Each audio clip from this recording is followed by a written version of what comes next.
ಅಸ್ಸಲಾಮು ಅಲೈಕುಂ ವರಹಮತುಲ್ಲಾಹಿ ವಬರಕಾತು. ಶಿಯಾ ಪಂಥ ನವೋತ್ಥಾನದ ಉಗ್ರ ರೂಪವಿದು. ಇಸ್ಮಾಯಿಲ್ ಸೈದಿ ಮಾಚಾರ್ ಉಸ್ತಾದ್ರವರ ಲೇಖನವಿದು. ಬನೂ ಇಸ್ರಾಯೀಲ್ ವಿಭಾಗವು 72 ಪಂಗಡಗಳಾಗಿ ಛಿದ್ರವಾಗಿದ್ದರೆ, ನನ್ನ ಸಮುದಾಯವು 73 ಪಂಗಡಗಳಾಗಿ ವಿಭಜನೆಯಾಗುವುದು. ಅವರ ಪೈಕಿ ಒಂದು ವಿಭಾಗವನ್ನು ಹೊರತುಪಡಿಸಿ ಉಳಿದವರೆಲ್ಲ ನರಕದ ಹಾದಿ ಹಿಡಿಯುವರು. ಪ್ರವಾದಿ ಸಲ್ಲಲ್ಲಾಹು ಅಲೈಹಿ ವಸಲ್ಲಮರ ನುಡಿಯಿದು. ರಕ್ಷೆ ಹೊಂದುವ ಆ ವಿಭಾಗ ಯಾವುದೆಂದು ಸ್ವಹಾಬಿಗಳು ಕೇಳಿದಾಗ, ಅದು ನಾನು ಮತ್ತು ನನ್ನ ಸ್ವಹಾಬಿಗಳ ಹಾದಿಯನ್ನು ಹಿಂಬಾಲಿಸುವವರು ಎಂದರು. ಪ್ರವಾದಿ ಸಲ್ಲಲ್ಲಾಹು ಅಲೈಹಿ ವಸಲ್ಲಮರು ಇಮಾಮ್ ತುರ್ಮುದಿ, ಇಮಾಮ್ ಅಹ್ಮದ್, ಇಮಾಮ್ ಅಬೂ ದಾವೂದ್ ಮುಂತಾದ ಹದೀಸ್ ವಿದ್ವಾಂಸರು ಈ ಹದೀಸನ್ನು ವರದಿ ಮಾಡಿದ್ದಾರೆ. ರಕ್ಷೆ ಹೊಂದುವ ವಿಭಾಗವನ್ನು ಅಹ್ಲುಸುನ್ನತ್ ವಲ್ ಜಮಾಅತ್ ಎಂದು ನಬಿ ಸಲ್ಲಲ್ಲಾಹು ಅಲೈಹಿ ವಸಲ್ಲಮರು ಹೆಸರೆತ್ತಿ ಸ್ಪಷ್ಟವಾಗಿ ಹೇಳಿದ್ದಾಗಿ ಇಮಾಮ್ ಅಬುಲ್ಲೈಸ್ ಸಮರ್ಕಂದಿಯವರ ತಂಬೀಹುಲ್ ಗಾಫಿಲ್ನಲ್ಲಿ ಕಾಣಬಹುದು. ಪ್ರವಾದಿ ಸಲ್ಲಲ್ಲಾಹು ಅಲೈಹಿ ವಸಲ್ಲಮರ ವಚನವು ಕಾಲಾಂತರದಲ್ಲಿ ನಿಜವಾಯಿತು. ಅವರು ಹೇಳಿದ ಹಾಗೆ ಇಲ್ಲಿ 73 ಪಂಗಡಗಳು ಪ್ರತ್ಯಕ್ಷವಾಯಿತು. ಇಮಾಮ್ ಮುಹಿಯುದ್ದೀನ್ ಅಬ್ದುಲ್ ಕಾದಿರುಲ್ ಜೀಲಾನಿ ರದಿಯಲ್ಲಾಹು ಅನ್ಹು ಪ್ರಸ್ತುತ 73 ವಿಭಾಗವನ್ನು ತಮ್ಮ ಗುನ್ಯತು ತ್ವಾಲಿಬೀನಿನಲ್ಲಿ ವಿವರಿಸಿದ್ದಾರೆ. ಅವರು ಹೇಳಿದರು, 73 ಪಂಗಡಗಳ ಮೂಲವು 10 ಪ್ರಮುಖ ವಿಭಾಗದಲ್ಲಿ ಸೇರುತ್ತದೆ. ಪ್ರತಿಯೊಂದರಲ್ಲಿ ವಿವಿಧ ಉಪಪಂಗಡಗಳಿವೆ. 1. ಅಹ್ಲುಸುನ್ನತ್ ವಲ್ ಜಮಾಅ. 2. ಖವಾರಿಜ್. 3. ಶಿಯಾತ್. 4. ಮುಅ್ತಜಿಲತ್. 5. ಮುರ್ಜಿಅತ್. 6. ಮುಶಬ್ಬಿಹತ್. 7. ಜಹಮಿಯ. 8. ದರ್ರಾರಿಯ. 9. ನಜ್ಜಾರಿಯ. 10. ಕಿಲಾಬಿಯ. ಖವಾರಿಜಿಗಳು 15 ವಿಭಾಗವಾಗಿ ಛಿದ್ರಗೊಂಡರೆ, ಶಿಯಾಗಳು 32 ವಿಭಾಗಗಳಾಗಿ ಛಿದ್ರಗೊಂಡರು.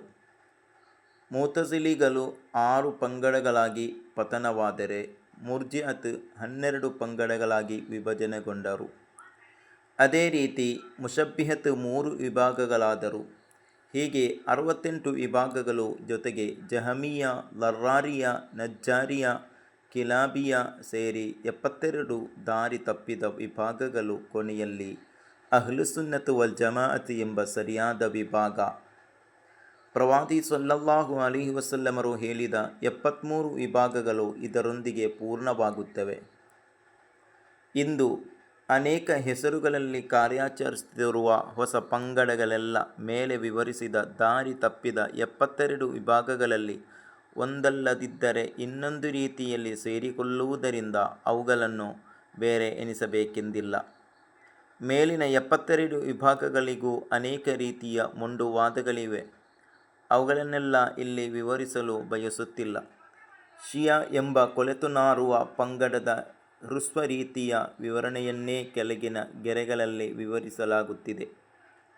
ಶಿಯಾ ಪಂಥ ಬಹುಮಾನ್ಯರಾದ ಅಲಿ ರಲಿಯಲ್ಲಾಹು ಅನ್ಹುರವರಿಗೆ ಅಮಿತವಾದ ಮಹತ್ವವನ್ನು ನೀಡುತ್ತಾ, ಇತರ 3 ಖಲೀಫರುಗಳನ್ನು ಆಕ್ಷೇಪಿಸುತ್ತಾ, ಸ್ವಹಾಬಿಗಳನ್ನು ಸತ್ಯ ನಿಷೇಧಿಗಳೆನ್ನುತ್ತಾ ರಂಗ ಪ್ರವೇಶಿಸಿದವರೇ ರಾಫಿಲಿಗಳು. ಇವರ ಇನ್ನೊಂದು ಹೆಸರು ಶಿಯತ್ ಅಥವಾ ಶಿಯತ್ ಅಲಿಯಿ, ಅಲಿ ರಲಿಯಲ್ಲಾಹುರವರ ಪಕ್ಷ ಎಂದು ಕರೆಯುತ್ತಾರೆ. ಅಲಿ ರಲಿಯಲ್ಲಾಹು ಅನ್ಹು ರವರ ಕಾಲದಲ್ಲಿ ಅಬ್ದುಲ್ಲಾಹ್ ಇಬ್ನ್ ಸಬಾ ಎಂಬ ಯಹೂದಿಯಾಗಿದ್ದ ಇದರ ಸ್ಥಾಪಕ. ಉಮವಿಯ ಖಲೀಫಾ ಹಿಶಾಮ್ ಇಬ್ನ್ ಅಬ್ದಿಲ್ ಮಲಿಕ್ ಎಂಬವರ ಆಡಳಿತ ಕಾಲದಲ್ಲಿ ಇರಾಕಿನ ಗವರ್ನರ್ ಆಗಿದ್ದ ಯೂಸುಫ್ ಇಬ್ನ್ ಉಮರ್ ವಿರುದ್ಧ ಹಜರತ್ ಹುಸೈನ್ ರಲಿಯಲ್ಲಾಹು ಅನ್ಹು ರವರ ಪೌತ್ರರಾದ ಝೈದ್ ಇಬ್ನ್ ಝೈನಿಲ್ ಆಬಿದೀನ್ ಮರಣ ಹಿಜರ 122 ಯುದ್ಧ ಹೂಡಿದರು. 15,000 ಕೂಫಾ ನಿವಾಸಿಗಳು ಝೈದ್ರೊಂದಿಗೆ ಬೈಅತ್ ಮಾಡಿದರು. ಆದರೆ ಯುದ್ಧ ಆರಂಭಗೊಳ್ಳುವ ವೇಳೆಯಲ್ಲಿ ಅವರು ಹೇಳಿದರು, ಅಬೂಬಕರ್, ಉಮರ್ ಎಂಬ ಇಬ್ಬರು ಖಲೀಫಂದಿರು ತಮ್ಮ ಪಿತಾಮಹರಾದ ಅಲಿ ರಲಿಯಲ್ಲಾಹು ಅನ್ಹುರನ್ನು ವಂಚಿಸಿ ಅಕ್ರಮವಾಗಿ ಅಧಿಕಾರ ಹಿಡಿದರು ಎಂದು ನೀವು ಒಪ್ಪಬೇಕು. ಝೈದ್ ರಲಿಯಲ್ಲಾಹು ಅನ್ಹು ಅದಕ್ಕೆ ಒಪ್ಪದಿದ್ದಾಗ ಅವರು ಝೈದ್ರವರ ಪಕ್ಷದಿಂದ ಬಿಟ್ಟು ನಿಂತರು. ಆಗ ಝೈದ್ ರಲಿಯಲ್ಲಾಹು ಅನ್ಹುರವರು, ರಫಲ್ತುಮೂನಿ, ನನ್ನನ್ನು ನೀವು ಬಿಟ್ಟು ಬಿಟ್ಟಿರಲ್ಲ ಎಂದರು. ಅಂದಿನಿಂದ ಅವರಿಗೆ ರಾಫಿಲಿಗಳು ಎಂಬ ಹೆಸರು ಅಂಟಿಕೊಂಡಿತು. ಶಿಯಾ ವಿಭಾಗದಲ್ಲಿನ 32 ಪಂಗಡಗಳು ಹಲವು ವಿಷಯಗಳಲ್ಲಿ ಭಿನ್ನಾಭಿಪ್ರಾಯವಿರುವವರಾದರೂ ಕೆಲವೊಂದು ವಿಷಯಗಳಲ್ಲಿ ಅವರೆಲ್ಲರೂ ಏಕ ಅಭಿಪ್ರಾಯವನ್ನು ತಾಳಿದ್ದಾರೆ. ಇಮಾಮುಗಳು ಪಾಪ ಸುರಕ್ಷಿತರು, ಅವರನ್ನು ನೇಮಿಸುವುದು ಧರ್ಮದ ಪ್ರಧಾನ ಸ್ತಂಭವೆಂದು ಅವರೆಲ್ಲರೂ ವಿಶ್ವಾಸ ತಾಳುತ್ತಾರೆ. ಅದೇ ರೀತಿ ಅಲಿ ರಲಿಯಲ್ಲಾಹು ಅನ್ಹುರವರು ಸರ್ವ ಸ್ವಹಾಬಿಗಳಿಗಿಂತಲೂ ಶ್ರೇಷ್ಠರು ಎನ್ನುವುದರಲ್ಲೂ, ಪ್ರವಾದಿವರಿಯರ ಬಳಿಕ ಅವರೇ ಇಮಾಮರಾಗಬೇಕೆಂಬುದರಲ್ಲೂ, ಅಬೂಬಕರ್ ರಲಿಯಲ್ಲಾಹು ಅನ್ಹು, ಉಮರ್ ರಲಿಯಲ್ಲಾಹು ಅನ್ಹು ಸೇರಿದಂತೆ ಇತರ ಸ್ವಹಾಬಿಗಳನ್ನು ಆಕ್ಷೇಪಿಸುವುದರಲ್ಲೂ ಅವರು ಒಮ್ಮತಾಭಿಪ್ರಾಯದಲ್ಲಿದ್ದಾರೆ. ಶಿಯಾ ಪಂಥದ 32 ಪಂಗಡಗಳ ಹೆಸರುಗಳನ್ನು ಈ ರೀತಿ ಸಂಗ್ರಹಿಸಬಹುದು. ಇವರ ಮೂಲ ಗಾಲಿಯಿ, ಝೈದಿಯಿ, ರಾಫಿಲ ಎಂಬ 3 ವಿಭಾಗದಲ್ಲಿದೆ. ಈ ಮೂರರ ಪೈಕಿ ಗಾಲಿಯಿ 12 ವಿಭಾಗವಾದರೆ ಝೈದಿಯಿ 6 ವಿಭಾಗವಾಯಿತು. ಅದೇ ರೀತಿ ರಾಫಿಲ 14 ಪಂಗಡಗಳಾಗಿ ಛಿದ್ರವಾಯಿತು. ಹೀಗೆ ಒಟ್ಟು 32 ವಿಭಾಗಗಳು. ಅವರ ಹೆಸರುಗಳು: ಬನ್ನಾನಿಯಿ, ತಯ್ಯಾರಿಯಿ, ಮನ್ಸೂರಿಯಿ, ಮುಗೀರಿಯ, ಕತ್ತಾಬಿಯ, ಮಅಮರಿಯ, ಬಝೀಯಿಯ, ಮುಫಲ್ಲಲಿಯ, ಮುತನಾಸಿಕ, ಶರಯಿಯ, ಸಅಬಿಯ, ಮುಫವ್ವಲ, ಜರೂದಿಯ, ಸುಲೈಮಾನಿಯ, ಬತರಿಯ, ನುಐಮಿಯ, ಯಾಕೂಬಿಯ. ಅಬೂಬಕರ್ ಮತ್ತು ಉಮರ್ ರಲಿಯಲ್ಲಾಹು ಅನ್ಹುರವರಿಂದ ಬಿಟ್ಟು ನಿಲ್ಲುವ ಒಂದು ವಿಶೇಷ ಗುಂಪು ಝೈದಿಯ ವಿಭಾಗದಲ್ಲಿನ ಈ 6ನೇ ಪಂಗಡದ ಹೆಸರು ಸ್ಪಷ್ಟವಾಗಿ ಉಲ್ಲೇಖಿಸಲ್ಪಟ್ಟಿಲ್ಲ. ಕತಯಿಯ, ಕೈಸಾನಿಯ, ಉಮೈರಿಯ, ಮುಹಮ್ಮದಿಯ, ಹುಸೈನಿಯ, ನವಸಿಯ, ಇಸ್ಮಾಯಿಲಿಯ, ಕರಾಮಿಲಿಯ, ಮುಬಾರಕಿಯ, ಶುಮೈತಿಯ, ಅಮ್ಮಾರಿಯ, ಮತ್ಮೂರಿಯ, ಮೂಸವಿಯ, ಇಮಾಮಿಯ. ಈ ಎಲ್ಲ ಪಂಗಡದಲ್ಲೂ ಕೊಳೆತು ಗಬ್ಬು ವಾಸನೆ ಬೀರುವ ಇಸ್ಲಾಮಿನೊಂದಿಗೆ ಯಾವುದೇ ಸಂಬಂಧವಿಲ್ಲದ ಹಲವಾರು ವಾದಗಳಿವೆ. ಈ ವಿಭಾಗಗಳಲ್ಲಿ ಝೈದಿಯದಲ್ಲಿ ಮಾತ್ರ ದಾರಿ ತಪ್ಪಿದ ಬಿದ್ಅತುಗಳಿರುವುದು. ಉಳಿದವುಗಳೆಲ್ಲ ಇಸ್ಲಾಮಿನಿಂದ ಹೊರ ನಡೆದ ವಿಭಾಗಗಳು ಅನ್ನುವುದರಲ್ಲಿ ಸಂಶಯವಿಲ್ಲ. ಝೈದಿಗಳು ಸ್ವಹಾಬಿಗಳನ್ನು ಆಕ್ಷೇಪಿಸುವುದಿಲ್ಲ. ವಿಕಲವಾದಗಳು ಇಸ್ಲಾಮಿನ ಲೇಬಲ್ನಲ್ಲಿ ಕಾರ್ಯಾಚರಿಸುತ್ತಾ ಅದರೊಂದಿಗೆ ಯಾವುದೇ ರೀತಿಯ ಸಂಬಂಧವೂ ಇಲ್ಲದ ಟೊಳ್ಳು ಪಂಥವೇ ಶಿಯಾ ಎಂದು ದಿಟವಾಯಿತು. ಪ್ರವಾದಿ ಸಲ್ಲಲ್ಲಾಹು ಅಲೈಹಿ ವಸಲ್ಲಮರ ಬಳಿಕ ಖಲೀಫರಾಗಬೇಕಾದುದು ಅಲಿ ರಲಿಯಲ್ಲಾಹು ಅನ್ಹುರಾಗಿದ್ದರು. ಅದನ್ನು ಅಬೂಬಕರ್, ಉಮರ್, ಉಸ್ಮಾನ್ ರಲಿಯಲ್ಲಾಹು ಅನ್ಹುರವರು ಕಬಳಿಸಿದರು ಎಂದು ವಾದಿಸುತ್ತಾ ಅದಕ್ಕಾಗಿ ಕುರ್ಆನನ್ನು ದುರ್ವ್ಯಾಖ್ಯಾನ ಮಾಡಲು ಅವರು ಹಿಂಜರಿಯಲಿಲ್ಲ. ಖೇದಪಟ್ಟು ನಿನ್ನ ಹಾದಿ ತುಳಿದವರಿಗೆ ನೀನು ಮಾಫಿ ನೀಡು. ಸೂರಾ ಗಾಫಿರ್ 7 ಎಂಬ ಕುರ್ಆನ್ ಸೂಕ್ತಕ್ಕೆ ಅಬೂಬಕರ್, ಉಮರ್, ಉಸ್ಮಾನ್ ರಲಿಯಲ್ಲಾಹು ಅನ್ಹುಂ ಮುಂತಾದವರ ನಾಯಕತ್ವವನ್ನು ಬಿಟ್ಟು ಮರಳಿ ಅಲಿ ರಲಿಯಲ್ಲಾಹು ಅನ್ಹುರವರ ದಾರಿಯನ್ನು ಅನುಸರಿಸಿದವರಿಗೆ ನೀನು ಮಾಫಿ ನೀಡು ಎಂದು ಅವರು ದುರ್ವ್ಯಾಖ್ಯಾನ ನೀಡಿದರು. ತಫ್ಸೀರು ಸ್ವಾವಿ. ಜಗತ್ತಿನಾದ್ಯಂತವಿರುವ ಶಿಯಾಗಳಲ್ಲಿ 3/4% ಜನರು ವಾಸಿಸುವುದು Iraq, Iran, Pakistan, Afghanistan, Bahrain, Saudi Arabia ಮುಂತಾದ ಭಾರತ ಮುಂತಾದ ರಾಷ್ಟ್ರಗಳಲ್ಲಾಗಿದೆ. ಅಹ್ಲುಬೈತಿನೊಂದಿಗೆ ತಮಗೆ ಅತಿಯಾದ ಪ್ರೀತಿ ಇದೆ ಎಂದು ಅವರು ಬಾಹ್ಯವಾಗಿ ತೋರಿಸುತ್ತಾರಾದರೂ ಅದು ಕಾಪಟ್ಯ ಮತ್ತು ಕಳಂಕ ತುಂಬಿದ ಸ್ನೇಹ ಎಂಬುದರಲ್ಲಿ ಸಂಶಯವಿಲ್ಲ. ಅಹ್ಲುಬೈತಿಗೆ ಸೇರಿದ ಪ್ರವಾದಿ ಸಲ್ಲಲ್ಲಾಹು ಅಲೈಹಿ ವಸಲ್ಲಮರ ಸಹೋದರ ಪುತ್ರರೂ ಆದ ಅಬ್ಬಾಸ್ ರಲಿಯಲ್ಲಾಹು ಅನ್ಹು ಮತ್ತು ಅವರ ಪುತ್ರ ಬಗ್ಗೆ ಆಕ್ಷೇಪ ನಡೆಸಿ ಅವರು ಕಾಫಿರ್ಗಳೆಂದು ಕೂಡ ಇವರು ಘೋಷಿಸಿದರು. ಇಹಲೋಕದಲ್ಲಿ ಅನಾಥನಾದವನು ಪರಲೋಕದಲ್ಲೂ ಅನಾಥನೂ ದಾರಿ ತಪ್ಪಿದವನೂ ಆಗಿರುವನು.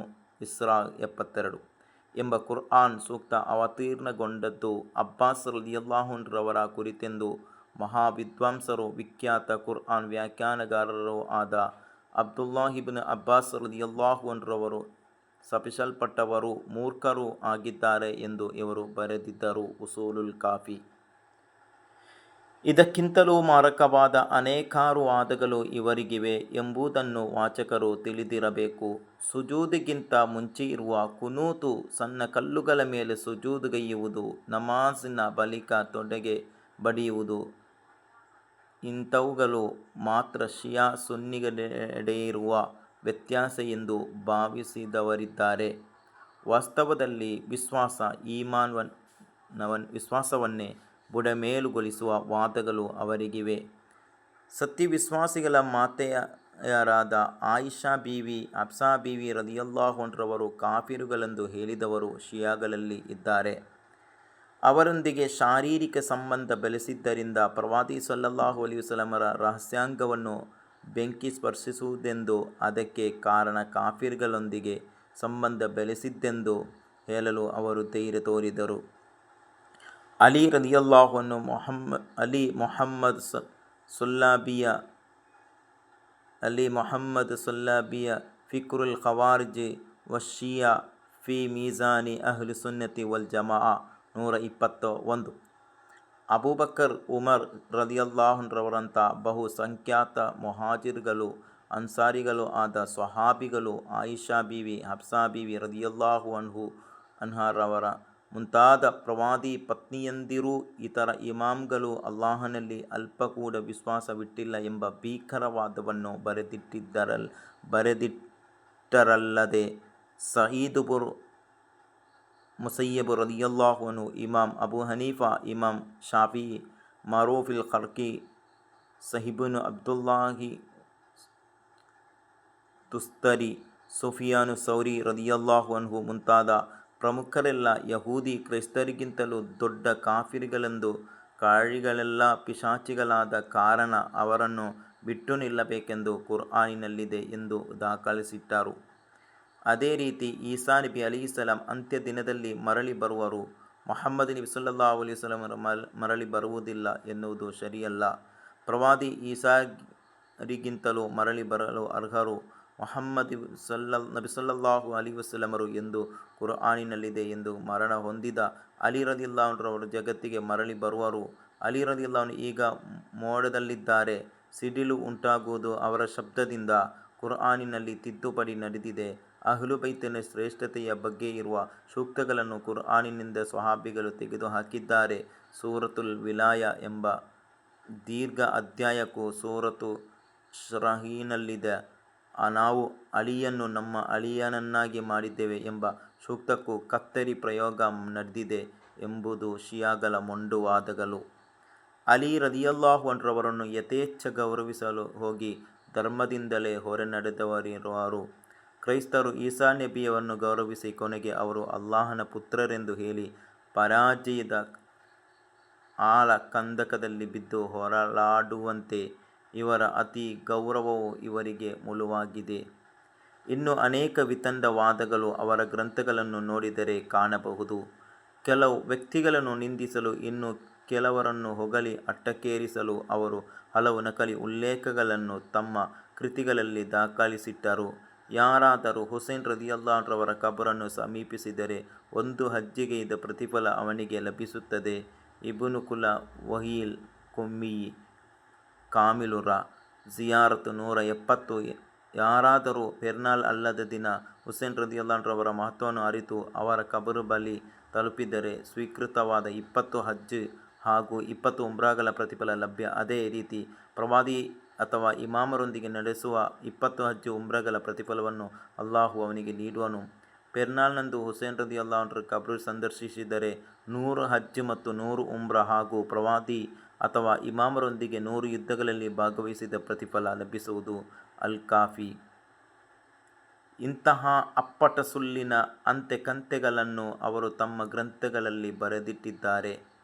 ಹುಸೇನ್ ರದಿಯಲ್ಲಾಹು ಅನ್ಹು ಕಬರ್ ಸಂದರ್ಶನವು ಯಾವಾಗಲೂ ಪುಣ್ಯ ಕರ್ಮವಾದರೂ ಮುಹರ್ರಂ 10ರಂದು ಸಂದರ್ಶಿಸುವುದು ಸ್ವರ್ಗ ಪ್ರವೇಶಕ್ಕೆ ಕಾರಣವಾಗುವುದೆಂದು, ಒಂದು ರಾತ್ರಿ ಅಲ್ಲಿ ವಾಸಿಸುವುದು ಕರ್ಬಲಾದಲ್ಲಿ ರಕ್ತಸಾಕ್ಷಿಯಾಗುವುದಕ್ಕೆ ಸಮ ಎಂದು ಶಿಯಾಗಳು ನಂಬುತ್ತಾರೆ. ಯಾರಾದರೂ ಆಶೂರಾ ದಿನದ ಮಹತ್ವವನ್ನು ಮನಗಂಡು ಹುಸೇನ್ ರದಿಯಲ್ಲಾಹು ಅನ್ರವರ ಜಿಯಾರತ್ ನಡೆಸಿದರೆ ಅವನು ಅರ್ಶಿನಲ್ಲಿ ಅಲ್ಲಾಹನನ್ನು ಸಂದರ್ಶಿಸಿದಂತೆ. ಯಾರಾದರೂ ಹುಸೇನ್ ರದಿಯಲ್ಲಾಹು ಅನ್ರವರ ಕಬರು ಬಳಿ ಪಾನೀಯ ನೀಡಿದರೆ ಅವನು ಹುಸೇನ್ ರದಿಯಲ್ಲಾಹು ಅನ್ರವರ ಸೈನ್ಯಕ್ಕೆ ನೀರು ನೀಡಿ ಅವರೊಂದಿಗೆ ಹುತಾತ್ಮನಾದನಂತೆ. ಕಾಮಿಲು ಜಿಯಾರತ್. ಇಸ್ಲಾಮಿ ಚರಿತ್ರೆಯಲ್ಲಿ ಮೊಹರ್ರಂ 10ಕ್ಕೆ ತುಂಬ ವಿಶೇಷಗಳಿವೆ.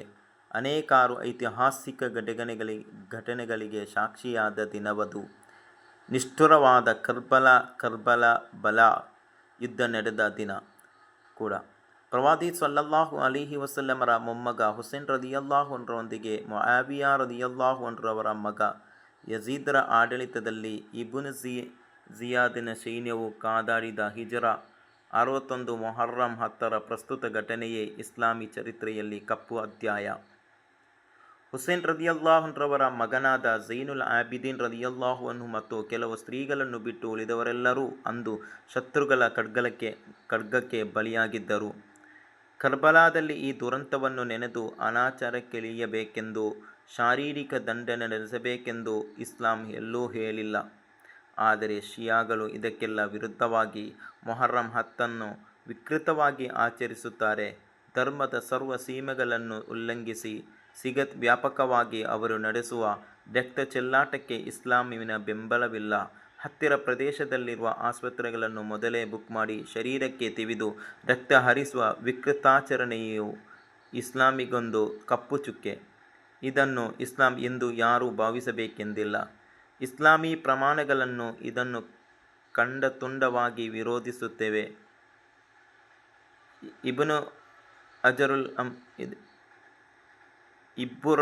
ಇಬ್ಬು ರಜಬುಲ್ ಹಂಬಲಿ ರದಿಯಲ್ಲಾಹು ಅನ್ರವರು ಬರೆಯುವುದನ್ನು ನೋಡಿ, ಹುಸೇನ್ ರದಿಯಲ್ಲಾಹು ಅನ್ರವರ ವಧೆಯ ಹೆಸರಲ್ಲಿ ಆಶೂರಾ ದಿನದಂದು ನಡೆಸಲಾಗುವ ಆಚರಣೆ ಇಹದಲ್ಲಿ ದಾರಿ ತಪ್ಪಿದವರು ತಾವು ಮಾಡುತ್ತಿರುವುದು ಉತ್ತಮವಾದುದು ಅಲ್-ಕಹ್ಫ್ 104 ಎಂದು ಭಾವಿಸುವವರ ಪ್ರವೃತ್ತಿಯಾಗಿದೆ. ಪ್ರವಾದಿಗಳಿಗೆ ವಿಪತ್ತುಗಳುಂಟಾದ ದಿನಗಳಲ್ಲೂ ಅವರ ವಫಾತ್ ದಿನಗಳಲ್ಲೂ ದುಃಖಾಚರಣೆ ನಡೆಸಲು ಅಲ್ಲಾಹು ಮತ್ತು ಅವನ ರಸೂಲರು ಕಲಿಸಿಲ್ಲ ಎಂದಿರುವಾಗ ಅವರಿಗಿಂತ ಕೆಳಗಿನ ಪದವಿಯಲ್ಲಿರುವವರ ಹೆಸರಲ್ಲೇನಿದೆ ದುಃಖಾಚರಣೆ ನಡೆಸಲು?